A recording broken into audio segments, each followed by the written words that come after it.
તો તારી દરિયાની દેવી સિકોતર નહીં.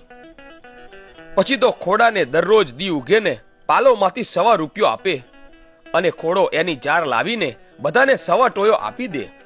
આમ નેહડામાં બધા આનંદથી ખાય પીને મજા કરે. આખો દિવસ ઢોરને ચરાવે અને સાંજે વાડામાં પૂરી દે. કોઈને 2-4 ગાયો, તો કોઈને 2-4 બકરીઓ, તો કોઈને 2-4 ઊંટો. આમ સમય વીતતો ગયો અને કાળા તળાવની સિકોતર માએ વિચાર કર્યો કે લાવને હું જોઈ લઉં મારા ખોડાને મારા ઉપર કેટલો વિશ્વાસ છે.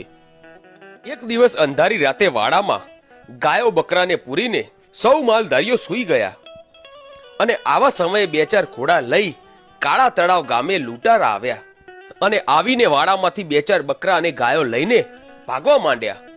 પરંતુ એવામાં કોઈ જાગી ગયું અને આ જોઈ નેહડામાં આવીને બૂમ પાડી, ખોડા આપા, તમારી દેવીના લીધે અહીં પડી રહ્યા છીએ, નહીતર ક્યારનાય બીજે ચાલ્યા ગયા હોત.